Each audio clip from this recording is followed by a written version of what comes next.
नमस्कार, हमारा नाम है समरीन और आपने देखना शुरू कर दिया है लाइव सिटीज। देखिए, इस वक्त की बड़ी खबर सुप्रीम कोर्ट से आ रही है। आपको बता दें कि सुप्रीम कोर्ट ने अभी अभी बिहार सरकार को नोटिस जारी कर दिया है। आपको बता दें कि बीपीएससी चेयरमैन रवि मनुभाई की नियुक्ति को चुनौती देने वाली याचिका पर यह नोटिस जारी हो गया है। पूरी खबर क्या कुछ है, इस वीडियो में तफसील से इस पर चर्चा होगी, सब कुछ हम आपको बताएंगे। तो एक बार फिर से इस मुद्दे पर सीधी बातचीत करने के लिए हमारे साथ पटना हाई कोर्ट के जाने माने एडवोकेट देव प्रकाश जी हैं। सबसे पहले बहुत शुक्रिया बातचीत। धन्यवाद जी। सबसे पहले तो वकील साहब, हम आपसे जानना चाहेंगे कि सुप्रीम कोर्ट से कौन सी बड़ी खबर, ब्रेकिंग खबर आ रही है? देखिए, आज कोर्ट नंबर 11 सुप्रीम कोर्ट में justice PS Narsingha and justice Manoj Mishra के कोर्ट में सीरियल नंबर 17 पर ब्रजेश सिंह का पीआईएल लगा हुआ था। Brajesh Singh versus state of Bihar, वो सिविल रिट है जिसका नंबर है 62, वो लगा हुआ था। उस केस में पीआईएल में नॉर्मली वैसे लोग होते हैं जिनको उस केस से कोई सरोकार नहीं होता है, कोई हित नहीं होता है। यह भी कहा गया वकीलों को पीआईएल में नहीं आना चाहिए, लेकिन वो आए। उन्होंने कहा कि हम बिहार के हैं, बिहार के रहने वाले हैं, बिहार के बच्चों का हित एक ऐसे आदमी के हाथ में डाल दिया गया जो दागी व्यक्ति हैं, जिनके जैसे वहाँ जो चेयरमैन और अध्यक्ष हैं बीपीएससी के, उनके पे बहुत सीरियस एलिगेशंस है। उन कहा गया कि उनकी जो नियुक्ति है वही गलत है। ऐसे लोगों को इतने बड़े पद पर, संवैधानिक पद पर नहीं बैठाना चाहिए जो इतने लोगों की नियुक्ति करती है। उनके ऊपर बिहार महादलित विकास मिशन में बहुत ही गंभीर आरोप है, और ऐसे गंभीर आरोप हैं जिसमें कि आजीवन कारावास तक हो सकता है। ऐसे आरोप लगे हुए हैं। मतलब ब्राइबरी का आरोप है, डॉक्यूमेंट में फेरबदल का आरोप है, टेम्परिंग का आरोप है, बहुत ऐसे आरोप हैं, और वो चल रहे हैं ऑलरेडी स्पेशल कोर्ट में।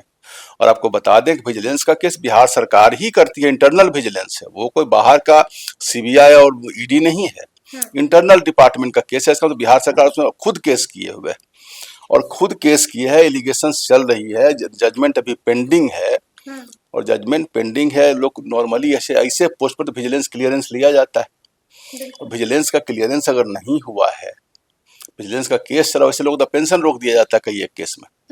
तो ऐसे केस में उनको चेयरमैन का पद मिलना, इजाफा मिलना एक बहुत बड़ा बोनांजा है उनके लिए। कैसे ऐसे आदमी को, ऐसे दग्ध व्यक्ति को, ऐसे दागी व्यक्ति को इतना बड़ा पद दिया जा सकता है? कैसे दिया जा सकता है इतना बड़ा पद, इतनी बड़ी जिम्मेदारी? या तो इस बात को छिपाया गया है, या इस बात को दबाया गया है, या फिर उनको क्लियरेंस मिल चुका है, या नहीं क्लियरेंस नहीं मिला है, या बिहार सरकार ने इन बातों को ताक पर रख दिया, इग्नोर कर दिया। तीन ही बात हो सकती है, या तो छिपाया गया, या दबा दिया गया, या इग्नोर किया गया। इसमें कोई दो मत नहीं है। इतने बड़े गंभीर आरोप में ऐसे आदमी को बीपीएससी का अध्यक्ष नहीं होना चाहिए। अब चूंकि जो आंदोलन यहाँ चल रहा है बच्चों का, अब उनमें उनका शुरू से आरोप यही है कि बहुत बड़ा हेरा फेरी हुई है। अब हेरा फेरी की शिरोमणि वहां बैठे हुए हैं, जैसा कि आरोप है उनके ऊपर।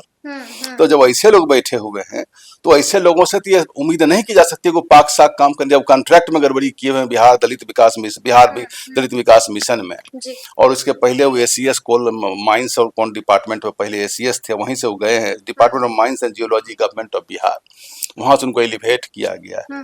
एक तो ये पद है इम्पेकेबल, जिनका इंटेग्रिटी है। पहले शिक्षाविद को ये पद मिला करता था, आजकल चला हुआ है पॉलिटिशियंस और ब्यूरोक्रेसी का नेक्सस ऐसा हो गया है कि बहुत सारे शिक्षाविद का पद जो है वो भी ब्यूरोक्रेट को ही मिल जा रहा है। तो ब्यूरोक्रेट को ये पद मिल जा रहा है, उसमें ऐसे ब्यूरोक्रेट को जिनके ऊपर दाग लगा हुआ हो।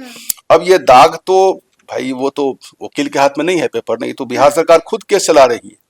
और जो इनके ऊपर विजिलेंस का केस है, उसका केस नंबर है 81 ऑफ 2017, और दफा सुनिए जरा सा, 406 क्रिमिनल ब्रीच ऑफ ट्रस्ट, 409 जो सरकारी पदाधिकारी सरकारी पद पर रह करके धोखाधड़ी करते हैं उन पर 409 चलते, जिसमें मिनिमम सजा 10 साल की है, मैक्सिमम आजीवन कारावास। आजीवन कारावास है जी। 420 मैक्सिमम सजा। 420 को तो बताने की जरूरत नहीं है आपको, 420 तो सब लोग जानता है। 467 है जो किसी सिक्योरिटी और किसी डॉक्यूमेंट की हेराफेरी करते हैं, अकाउंट्स की हेराफेरी करते हैं।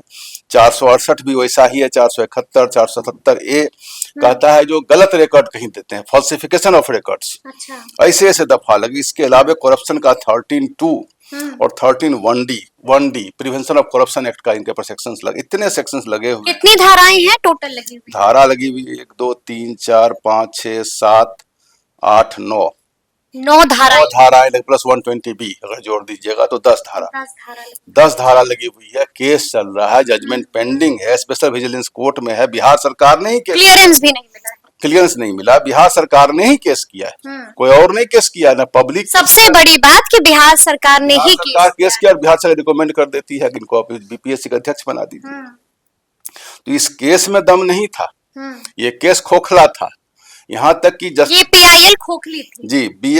जो सुप्रीम कोर्ट के बेंच थी, उन्होंने कहा कि आप कैसे केस लेके आ गए, आपको तो लाने का अधिकार ही नहीं है, वकील को कोई राइट नहीं है PIL लेकर के आ गए। और कई केस में कहा भी गया कि वकील लिटिगेंट न बने और वकील जो है सो श्योरिटी न दे। अभी हाल में नागरत्ना की बेंच ने भी कहा है, जस्टिस नागरत्ना की बेंच ने, तो नहीं करना चाहिए।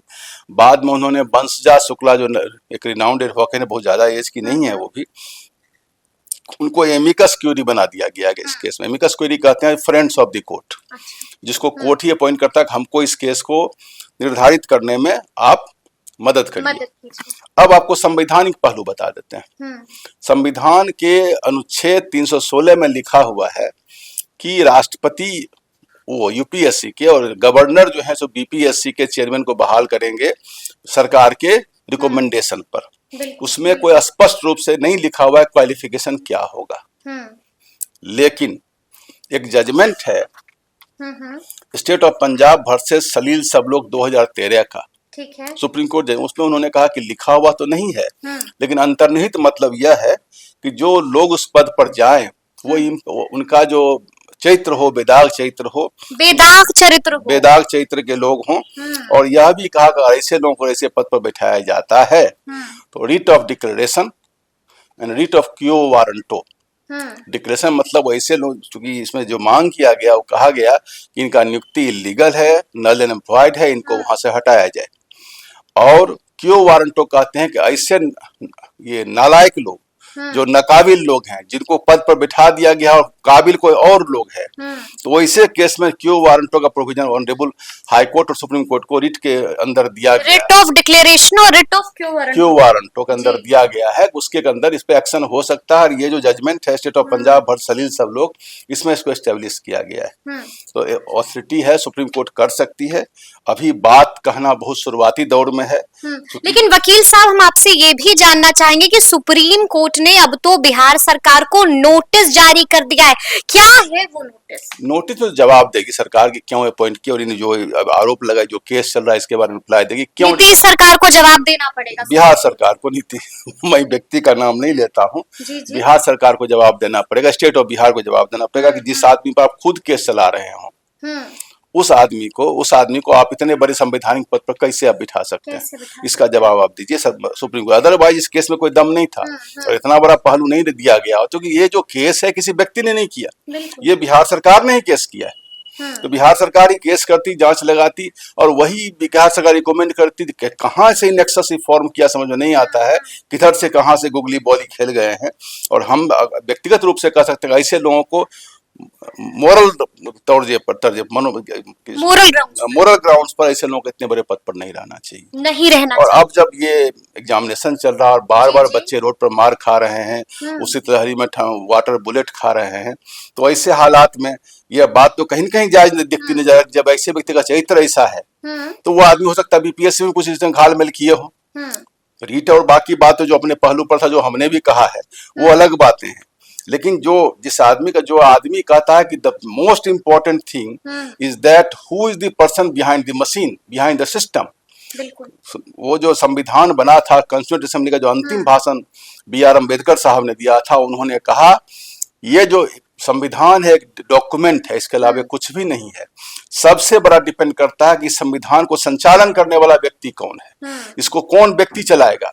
अगर वो व्यक्ति अच्छा है तो डॉक्यूमेंट बैड डॉक्यूमेंट भी है तो अच्छा संविधान हो जाएगा। और हम कितनों अच्छा 2 साल में मेहनत करके बनाए हो संविधान और व्यक्ति खराब बिठा देंगे वहां पर, तो ये डेड डॉक्यूमेंट है संविधान, स्क्रैप ऑफ डॉक्यूमेंट। तो सबसे बड़ी बात है, कोई भी सिस्टम हो, कोई कानून हो, कोई नियमावली भी हो, लेकिन अगर व्यक्ति बिठा दीजिएगा दागी व्यक्ति को, तो ऐसा व्यक्ति बैठ करके सब कुछ पूरे तालाब को गंदा कर देगा। तो ऐसे लोगों के बारे में इस ढंग का संगीन आरोप हो। अच्छा वकील साहब, हम आपसे ये भी जानना चाहेंगे कि इस पीआईएल में और कौन कौन सी बातों का जिक्र किया गया है? पीआईएल में यही कहा गया कि पॉलिटिशियंस और ब्यूरोक्रेट्स का नेक्सस बन गया है, नेक्सस बन गया, एक जुग्म बना हुआ है, जिसके कारण ऐसे लोगों को संसद, जिस आदमी पर खुद ही बिहार सरकार केस चला रही हो और उनको अध्यक्ष के पद पर बिठा देती हो, और वहां ये कैसे हो सकता है? और इसके पीछे की क्या मंशा हो सकती है? और यह भी हो सकता है होता कि अगर उस केस में बाइज्जत उनको बरी कर दिया गया होता तो बात होती। वो केस उस समय अभी चल ही रहा है और उस केस में चलते हुए इनको अध्यक्ष बना दिया गया, ये कैसे हो सकता है? कैसे हो सकता है? तो क्या वकील साहब अब बीपीएससी चेयरमैन रवि मनु भाई बुरी तरह से फंस चुके हैं? देखिए, वो तो उनके अपॉइंटमेंट पर है, इस एग्जामिनेशन पर कहा, लेकिन ये बात तो उठेगी कि भाई एग्जामिनेशन तो उनके ही अप्रूवल से निकला है, ये सारा सिस्टम निकला है। तो ये सिस्टम जब एक आदमी बैठा हुआ जिसके ऊपर जो बेदाग चरित्र का व्यक्ति न हो, आरोप में वो बरी हो जाए वो अलग बात है, लेकिन अभी बरी नहीं है, और जिस समय वो बने उसमें बरी नहीं थे, विजिलेंस क्लियरेंस नहीं था। तो कहीं न कहीं हमें लगता है कि ये तो थोड़ा सा काला धब्बा लग गया बीपीएससी के ऊपर। वो रीट अपना जगह, तो क्या इनको पद से हटाया भी जा सकता है? सीधा सवाल है मेरा आपसे। पद से हटाने के लिए तो फिर सरकार, गवर्नर साहब के हाथ में पावर है और सरकार रिकमेंड करती है, तो या सुप्रीम कोर्ट कर सकती है। सुप्रीम कोर्ट को रेफरेंस कर, लेकिन सुप्रीम कोर्ट ने स्पष्ट कहा है, जो हमने जजमेंट के बारे में उदाहरण दिया स्टेट ऑफ पंजाब वाले केस में, कि सुप्रीम कोर्ट को रीट ऑफ डिक्लेरेशन का भी पावर है, हाई कोर्ट को भी पावर है। हाई कोर्ट को भी, हाई कोर्ट में केस नहीं दायर हुआ है सुप्रीम कोर्ट में। रीट ऑफ डिक्लेरेशन का पावर भी है और रीट ऑफ क्यू वारंटो का भी पावर है। दोनों पावर सुप्रीम कोर्ट और हाई कोर्ट दोनों को प्राप्त है। तो ऐसे केसेस में ऐसे लोगों के बारे में किया जा सकता है, क्योंकि स्पष्ट सुप्रीम कोर्ट भी एक्शन ले सकती है। जी, संवैधानिक व्यवस्था ऐसी नहीं है कि स्पष्ट रूप से योग्यता लिखा हुआ हो कि अध्यक्ष की योग्यता क्या होनी चाहिए, लेकिन कहा स्पष्ट नहीं है, लेकिन अंतर्निहित तो है, इम्प्लाइड मीनिंग तो है उसमें। और इम्प्लाइड मीनिंग कहता है कि बेदाग चरित्र के, उत्कृष्ट चरित्र के व्यक्ति को ऐसे बड़े संवैधानिक पदों का अध्यक्ष बनना चाहिए। अच्छा वकील साहब, हम आपसे ये भी जानना चाहेंगे कि बिहार सरकार को नोटिस तो जारी हो गया है, तो बिहार सरकार को कब तक जवाब दे देना है? 2 सप्ताह, 2 वीक्स का टाइम मिला है। 2 सप्ताह का जी, समय कम ही मिला, लेकिन सरकार प्राय समय बढ़ा भी लेती है अपना। तो 2 सप्ताह का समय मिला, 2 सप्ताह उनको रिप्लाई दे देना है, वो अलग बात है। लेकिन ये एक बात, सबसे बड़ी बात, रिप्लाई जो भी हो, जजमेंट जो भी, एक बात जो केस चल रहा है उसमें रिकमेंडेशन हुआ है, ये बात बहुत बड़ा क्वेश्चन मार्क लगाता है, क्वेश्चन मार्क लगाता है। और अंतिम सवाल है मेरा आपसे, आपको भी मालूम है कि बीपीएससी 17वीं को लेकर के लगातार विवाद चल रहा है, और ऐसे में सुप्रीम कोर्ट का नोटिस जारी करना इस मामले पर कितना प्रभाव छोड़ेगा? आंदोलन को तो बल देता है, लेकिन रीट जो आपका लगा हुआ है वो दूसरी बातों पर लगा हुआ है। कल 4 तारीख है, कल सुनवाई, कल 30 नंबर केस पर है, सीरियल नंबर 30 पर लगा हुआ है मामला। वो पता नहीं कल हियरिंग पर आती है कि नहीं आती है, और हियरिंग पर आएगी तो मेंशन करने के बाद ही आ सकती है वो। तो वो आएगी या डेट पड़ेगा हम नहीं कह सकते हैं उसके बारे में, वो अलग बात है, दोनों अलग अलग बातें हैं। लेकिन कहीं न कहीं से अगर प्रभाव तो छोड़ेगा। डिस्टेंट अगर बात कहेंगे आप, तो डिस्टेंट बात कहेंगे तो दोनों जुड़ता हुआ नजर आता है कि यही व्यक्ति अध्यक्ष भी वहां पर हैं, जिनके समय इतना बड़ा हंगामा हुआ है। तो इतना बड़ा हंगामा हुआ और ऐसे आरोप बिहार सरकार खुद केस चला रही है इन पर, तो केस को मजबूती मिलेगी। एक नैतिक आधार जो कहा जाएगा, नैतिक अधिकार तो ऐसे लोग इतने बड़े पद पर रहने का नहीं है जब तक वो स्पष्टता ना हो जाए। चलिए, तो सुना आपने क्या कुछ बताया है वकील साहब ने, तफसील से हम लोगों ने बातचीत की है। तो फिर ये पूरी बातचीत आपको कैसी लगी है, कमेंट करके हमें जरूर बताइएगा। तो ऐसे तमाम अपडेट्स के लिए बिल्कुल ऐसे ही हमारे साथ बने रहिएगा और देखते रहिएगा लाइव सिटीज। बहुत शुक्रिया।